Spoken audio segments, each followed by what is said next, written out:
Hey everyone! Today we're diving into the awesome world of Hindu mythology to learn about Lord Shiva.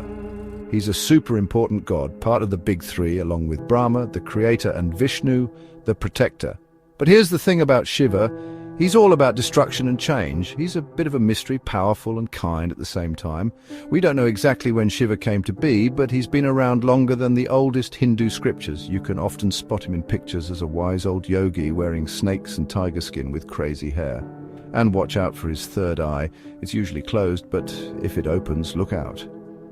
But don't worry too much. Under that scary look, he's actually a really nice god. People call him Mahadeva, the great god, and believe he started everything. He's like the link between everything we see and can't see, the stuff we can touch and the stuff we can only feel.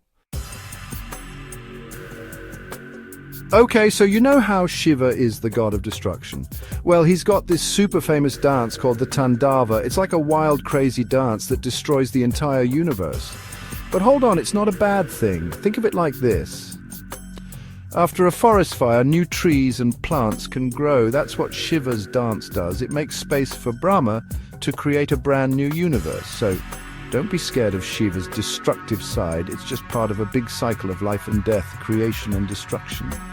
Hinduism teaches us that everything goes in circles and Shiva's just keeping things moving. Now, Shiva's not all about destruction. He's also amazing at creating and making things new again, just like when you knock down a tower of blocks to build something even cooler. One of the coolest things about Shiva is his connection to the Ganges River.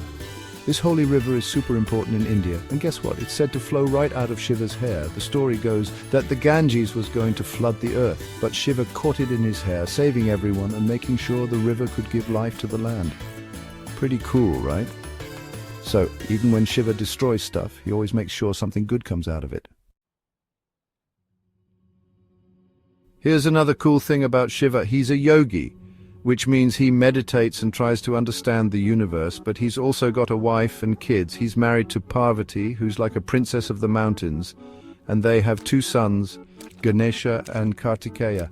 So Shiva shows us that you can be spiritual and still enjoy life, have a family and have fun. He's all about balance. All right, time for another important idea, Shiva and Shakti. Shakti is like the ultimate girl power in the universe. She's the energy that makes everything happen, and she's often seen as Parvati, Shiva's wife. Think of it like this. Shiva is like the calm before the storm, and Shakti is the storm itself. They need each other to make the universe work. This tells us that we need both boys and girls, men and women, to make the world go round. It's all about working together. Get ready for some awesome Shiva stories. One time, when the gods were making a magic ocean, a deadly poison came out. It was so bad it could destroy everything. But guess who stepped up? Shiva. He drank the poison and held it in his throat, saving the day. His throat turned blue, and that's why he's sometimes called Nilkanth, the blue-throated one. Talk about a hero. Another story is about Shiva's wife Sati. Sadly, she died, and Shiva was so heartbroken that he started dancing the Tandava, his crazy destruction dance. It took Vishnu to calm him down and save the universe again. This shows us that even gods have feelings, and sometimes things get tough. But it also reminds us that there's always hope and that things will get better. Have you ever noticed all the cool stuff Shiva has with him in pictures? Each thing has a special meaning. His crazy hair with the Ganges River flowing out of it shows that he controls nature and can make things clean again. The snake around his neck means life, death and rebirth, just like snakes shed their skin. He carries a trident called a Trishul, which represents the three powers of the universe, creation, protection and destruction. And his little drum, the Damaru, makes the sound of creation like the Big Bang.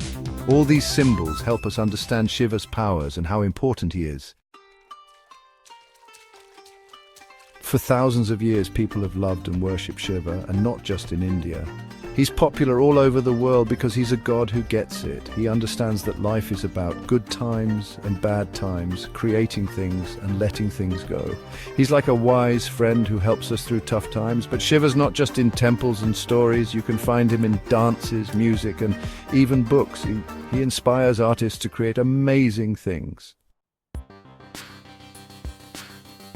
So what can we learn from Shiva today? Well, he reminds us that even when things seem bad, something good can come out of it. He teaches us to accept change because that's how new things are born. And he shows us that it's okay to be ourselves, whether we're quiet and thoughtful like a yogi or love to spend time with family. Shiva's story is all about how life goes in circles, how everything is connected, and how we all have the power to change and grow. So, the next time you see a picture of Shiva, remember that he's more than just a cool god with a blue throat.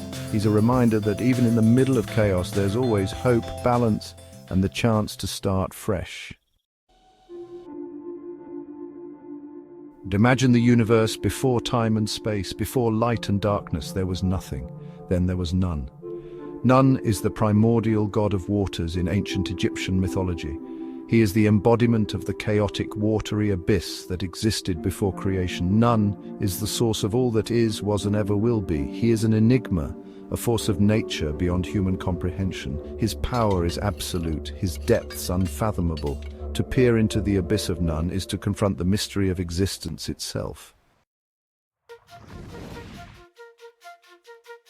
In the beginning, there was only Nun, an infinite, swirling ocean of chaos. There was no sky, no earth, no light, only the primordial waters churning in the void. From this chaotic expanse, a single thought emerged. This thought, a spark of divine consciousness, was Atum, the self-created one. Atum emerged from the watery abyss, standing upon a mound of earth that rose from the depths. But Atum did not forget his origins. He remembered the primordial waters from which he sprang. He knew that Nun, the chaotic abyss, was both his origin and his destiny. Nun is not just the source of creation, he is the canvas upon which creation unfolds. Within the watery abyss of Nun, the world was born. Atum, the self-created god, emerged from Nun and created the world. But Nun remained, the eternal backdrop against which the drama of existence plays out. He is the unmoved mover, the silent witness to the rise and fall of civilizations. Gods may come and go, but Nun remains, eternal and unchanging. For the ancient Egyptians, water was life. The Nile River, the lifeblood of Egypt, was seen as an extension of Nun's power. It was Nun's annual flood that brought fertility to the land, sustaining life and civilization. The Egyptians saw Nun not as a destructive force, but as a source of life and renewal. The chaotic waters of Nun might have predated creation, but they also gave birth to it. Just as a seed must first be submerged in water to sprout, so too must all life emerge from the primordial ocean of Nun. Section 5. The god of the inundation, Nun's gift and fury. Every year the Nile River would flood, bringing life-giving water to the arid land. This annual inundation was essential for Egyptian agriculture and, by extension, Egyptian civilization. The Egyptians believed that the floodwaters were a gift from Nun, a sign of his continued benevolence. But Nun was also a force to be reckoned with. If the floods were too low, drought would follow. If they were too high, the result would be devastating floods. Nun, in his infinite power, held the fate of Egypt in his hands. Section 6. Temples of Silence, where mortals met the infinite. The Egyptians built temples to honor Nun. These temples were often located near lakes or other bodies of water, places where the presence of the primordial god was most keenly felt. Inside these temples, priests would perform rituals designed to appease Nun and ensure his continued favor. They would offer him prayers, hymns, and sacrifices, seeking his blessing for the land and its people. These temples were places of silence and contemplation where mortals could connect with the infinite power of the primordial waters. Section 7. Echoes in the Desert, the legacy of Nun. Over time, the worship of Nun declined. New gods and new beliefs emerged, vying for the attention of the Egyptian people. But Nun was never truly forgotten. His legacy lived on in the myths and legends of the Egyptian people. His image continued to adorn temple walls, a reminder of the primordial power that underlay the created world.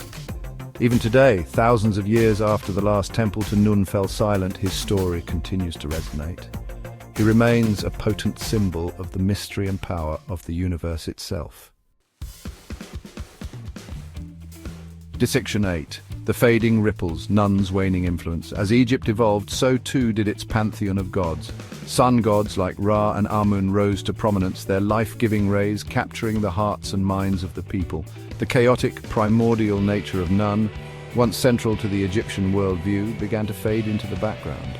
He became a more distant figure, his power acknowledged but less directly worshipped. The world, once covered in his watery embrace, was now bathed in the golden light of the sun gods. Yet beneath the surface, the memory of the primordial waters remained. Section 9. The Eternal Waters, Nun's enduring presence. Though his active worship may have waned, Nun's essence never truly disappeared from Egyptian thought. He remained the source, the primordial chaos from which all creation sprung. Even in the face of new deities and evolving beliefs, the Egyptians never forgot their dependence on the life-giving waters. The Nile, forever linked to Nun, continued to sustain their civilization, and so Nun endures. Not as a god actively worshipped, but as a primordial force, a whisper from the dawn of time, reminding us of the awe-inspiring mystery from which we all emerged. Deep within the lush rainforests of Central America lived the Maya people. They built magnificent cities and developed a complex culture. The Maya believed in many gods and goddesses. These gods controlled nature and guided their lives. The most important god was Itzamna, the creator god. Itzamna was the god of wisdom, writing, and learning. He was also associated with healing and the power of creation. The Maya people believed that Itzamna played a crucial role in their history. They told stories about his deeds for centuries. Itzamna was often depicted as an old man with a wise and benevolent face. This showed his role as a protector and giver of knowledge. He had a large square eye that could see everything. He also had a prominent nose that curved like an iguana's. The iguana was a sacred animal to the Maya. They believed it represented wisdom and understanding. The Maya believed that Itzamna brought writing to their civilization. With writing, they could record their history, beliefs, and knowledge. Itzamna also gave the Maya the calendar system. This sophisticated system tracked time and celestial events. He was associated with maize, the most important crop for the Maya. Maize was a source of food and life. For the Maya, Itzamna's association with maize showed his power to sustain and nourish their civilization. Many myths and stories about Itzamna were passed down through generations of Maya. One story tells how Itzamna created the world with his words. He spoke, and the earth, sky, and all living things came into being. Another story tells how Itzamna brought the sacred knowledge of writing and the calendar to the Maya people. He taught them how to use these tools to understand the world around them. Section 5. Itzamna the healer. Itzamna was also a powerful healer. The Maya people believed he could cure diseases and protect them from harm. They prayed to him for good health. They also sought guidance from healers and shamans who were believed to have a connection to Itzamna. Itzamna's association with healing highlighted the importance of balance and harmony in Maya beliefs. They believed that maintaining balance in all aspects of life was crucial for well-being. Section 6. The Creator God. Itzamna was often depicted with symbols of creation and knowledge. These symbols included the serpent, the bird, and the jaguar. The serpent symbolized the earth and underworld. The bird represented the heavens. The jaguar represented the power of the natural world. These symbols showed Itzamna's role as a creator and his connection to the sacred forces of the universe. Section 7. The Legacy of Itzamna. Itzamna was a central figure in Maya mythology and religion. He represented the Maya people's thirst for knowledge and their deep connection to the natural world. His legacy lived on in their art, architecture, and religious practices. Even today, long after the decline of the Maya civilization, Itzamna's story continues to fascinate and inspire. His story reminds us of the enduring power of mythology and the human desire to understand the world around us. Section 8. Itzamna in art. The Maya were skilled artists and craftsmen. They depicted Itzamna in various forms. These forms included sculptures, paintings, and carvings. These depictions often showed him with his distinctive features, such as his large eye and hooked nose. They also included symbols associated with him, such as the serpent, bird, and jaguar. Through these artistic representations, the Maya honored Itzamna and kept his stories and teachings alive. Section 9. A god remembered. Itzamna, the supreme creator deity of the Maya, remains a testament to the richness and complexity of their civilization. He was more than just a god. He was a symbol of wisdom, knowledge, and the power of creation. His story, passed down through generations, continues to intrigue and inspire us. It provides a glimpse into the beliefs and values of a remarkable civilization that thrived in the jungles of Central America for centuries. The Shang dynasty ruled China a really long time ago, from 1600 to 1046 BCE. During their rule, people started believing in a very powerful god named Shangdi. They believed he was the most powerful being in the universe and controlled everything, from the sky to the people on Earth. Around this time, Chinese writing also developed. This allowed people to write down their beliefs about Shangdi and the rituals they performed for him. These writings give us important clues about what people believed in during the Shang dynasty.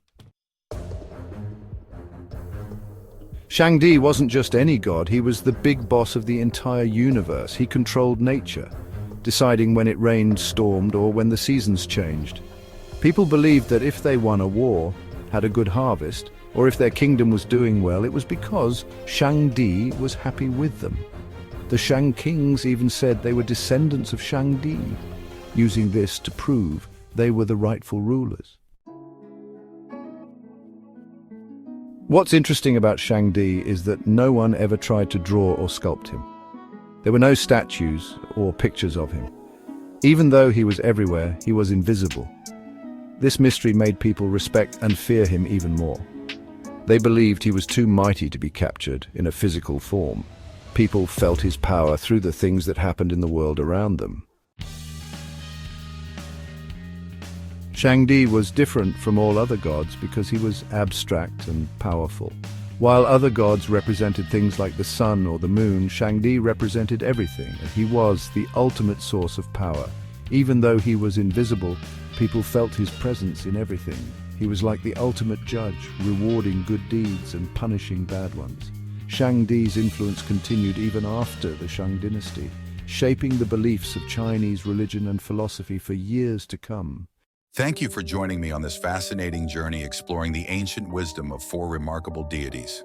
Shiva, the cosmic dancer of Hindu tradition; Nun, the primordial waters of Egyptian mythology; Itzamna, the Mayan god of wisdom and learning; and Shangdi, the supreme deity of ancient China.